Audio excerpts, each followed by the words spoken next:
Hello friends, welcome back to my channel. ఈరోజు మన ఛానల్లో చాలా సింపుల్గా చాలా టేస్టీగా ఉండే పెసరపప్పు నిమ్మకాయ కర్రీని ఎలా ప్రిపేర్ చేసుకోవాలో ఈ వీడియోలో చూసేద్దామండి. చాలా టేస్టీగా ఉంటుంది.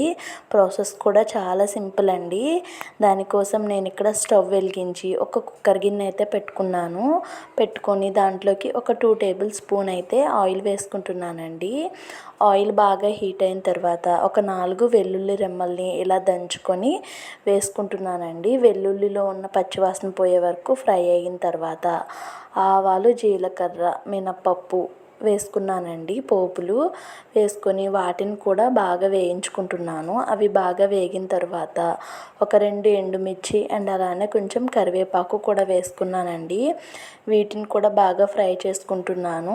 మనం పెసరపప్పు నిమ్మకాయ కర్రీని తయారు చేసుకుంటున్నాం కాబట్టి ఈ కర్రీలోకి మనకి టమాటో అనేది యూస్ చేయాల్సిన అవసరం లేదండి.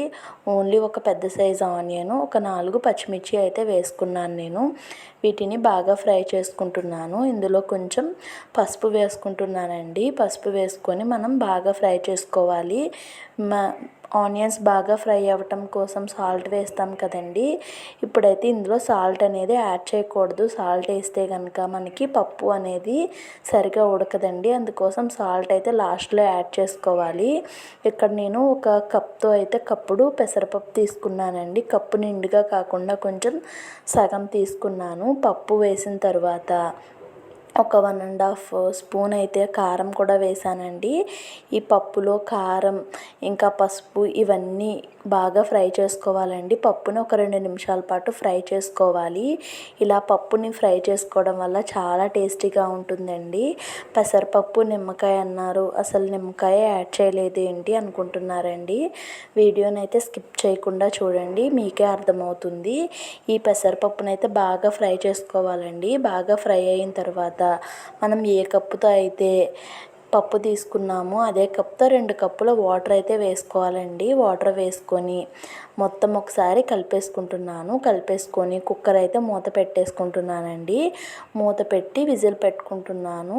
మనకి ఈ పప్పు అయితే 2 విజిల్స్ వస్తే సరిపోతుందండి. 3 విజిల్స్ అయితే రాకూడదు. అది కూడా 2 విజిల్స్ వచ్చిన వెంటనే మనం కుక్కర్ని అయితే తీసేసుకోవాలండి. 2 విజిల్స్ వస్తే సరిపోతుంది అన్నాను కదండి. ఆల్రెడీ ఒక విజిల్ వచ్చింది. ఇక్కడ మీకు 2వ విజిల్ చూపిస్తున్నాను. 2వ విజిల్ వచ్చేసిన తర్వాత మనం ఆవిరికి అది చల్లారే వరకు ఉంచితే కనుక ఆ వేడికి పప్పు అనేది ఇంకా ఉడికిపోతుందండి. ఇలా గరిటె సహాయంతో ఆవిరి మొత్తాన్ని తీసేసుకున్నాను నేను ఇక్కడ. చూసారు కదండి, పప్పు అయితే 2 విజిల్స్కే పర్ఫెక్ట్గా ఉడికిపోయింది.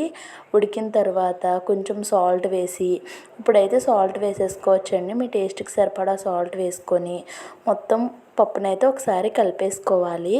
కలిపేసుకున్న తర్వాత ఇక్కడ నిమ్మకాయ రసాన్ని అయితే పిండుకోవాలండి. ఒక 3 నిమ్మ చెక్కలను అయితే ఇక్కడ నేను పిండుకున్నానండి. ఒక ఫుల్ కాయ అండ్ అలానే హాఫ్ నిమ్మ చెక్కను అయితే పిండుకున్నాను. చాలా టేస్టీగా ఉంటుందండి ఈ పెసరపప్పు నిమ్మకాయ. ప్రాసెస్ కూడా చాలా ఈజీ, చాలా టేస్టీగా ఉంటుంది.